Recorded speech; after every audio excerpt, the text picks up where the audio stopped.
Freedom is not just about having because I can do it, I will do it.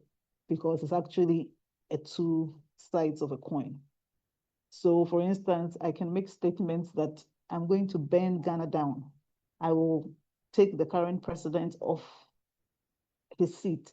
I have the right to say that. I have the right to think that, but that could land me into jail, okay? Because although I have the right to do it, I don't live alone. I live in a society. There are things that the society accepts, and there are things that the society does not accept. There are things that the law accepts and does not accept. So as far as I have the right to think what I want to think, maybe I see myself as the next president. And so I can go on air and say that within the next 24 hours, I'm going to be the president of Ghana. But the fact that I think that and I see that does not give me the right to go and say that on air. Probably in my head, I will not have any issues. But if I go on air to say that within 24 hours, I'm going to be the next president of Ghana, and I'm going to make sure the current president is blah, blah, blah. Maybe before I even go off air, I would have national security at my door. Okay. So it is not just about having freedom, but every action also has a responsibility that goes with it. And that's what I want us to take a look at today, knowing that every action is not just about the action, but it's also about what happens after you've taken that action. So I just wanted to give an example of when we start to have some freedom. So for most of us, from your primary school ages, you are watched all the time by your parents. Your parents take you to school, pick you up. You are practically followed everywhere. Okay.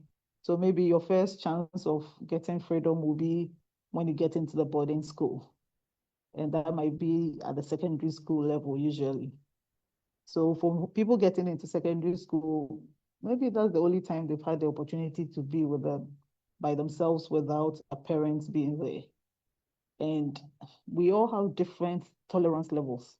For some people, freedom is like a capsule to the moon, and they forget that it has its other side of the coin. So they go out of line because they've never had the opportunity to take their own decisions in that space. Okay.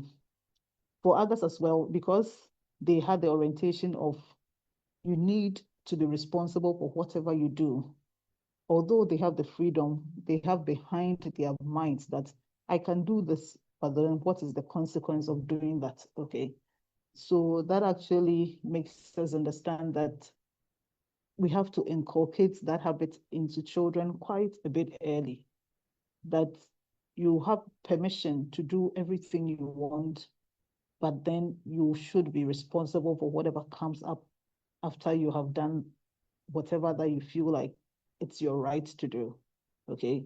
For instance, somebody says that I have the right to do drugs, and somebody called the we wisdom plant or whatever. So to him, it is something that gives him a lot of wisdom.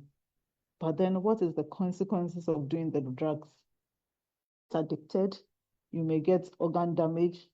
Some people even get overdoses and die out of it. Okay. And it's not everybody who starts a drug and they can come out of it.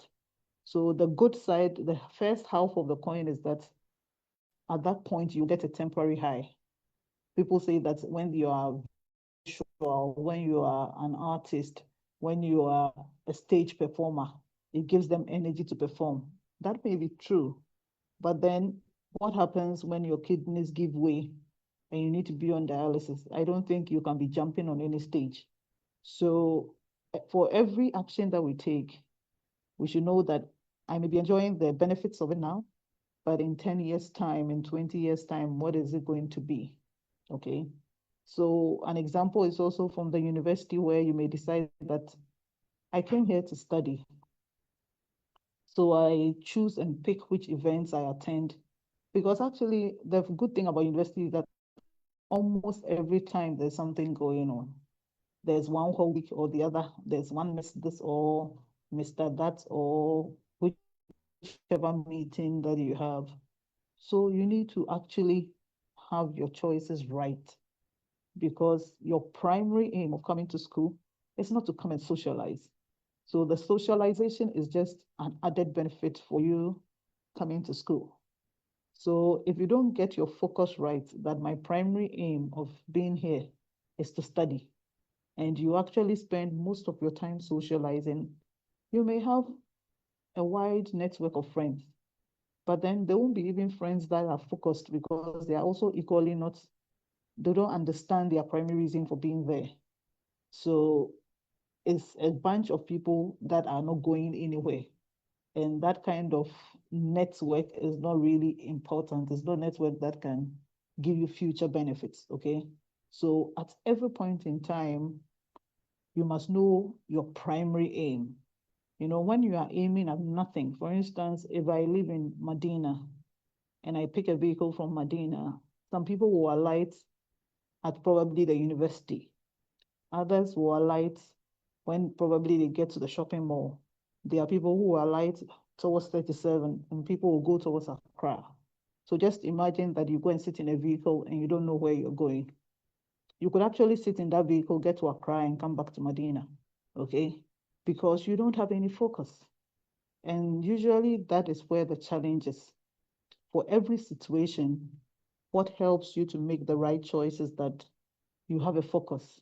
So I have the option to learn with drugs. Probably when I'm learning with drugs, what will take somebody 1 hour to learn, I can learn it in 15 minutes. So that is one option I have. But the second option is that I don't want in 10 years' time to be spending my money on dialysis. So because of that, I choose not to do drugs. Okay. So then you are looking at it from both sides of the coin. So if you don't have a focus in mind that I want to do this, then every kind of wind will blow you everywhere, because you are going nowhere. So if I sit in that vehicle from Medina to Accra, for instance, and I don't know that I'm alighting at probably the shopping mall, I can just follow anybody and decide, oh, this person alighted at 37. Let me also alight at that point. So actually, the most of the choices that we make is because for that area of our lives, we don't have a focus. So someone can tell you that, oh, I'm going to the bush canteen. Can you escort me there? Why should I escort you to the bush canteen? What am I going to do there? So unless I have something doing there, for instance, I also equally want to go and buy something there. There's no point spending 30 minutes of my time working with you because you need company. Okay, but because you don't have a focus, anybody can say, oh, I want to go to the night market, and then you follow them. You spend 30 minutes of your time.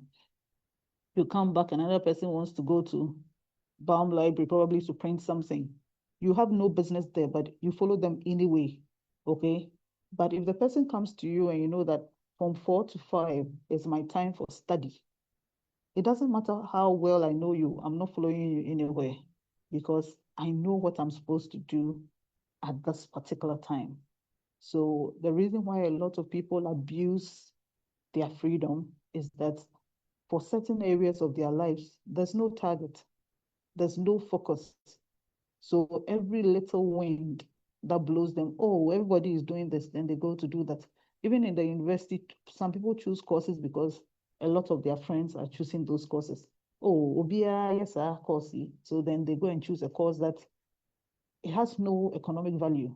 When you go into the world of work, it can't add any value to you. But because one, everybody chose that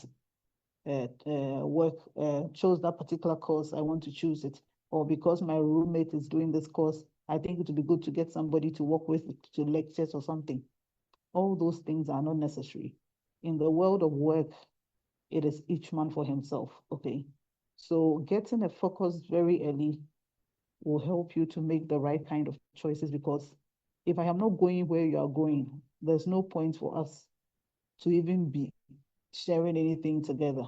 It's only when our routes are the same, we have the same location, and that will actually help you to also trim down on your friends. Because if the person is not going where you are going, why are you friends in the first place?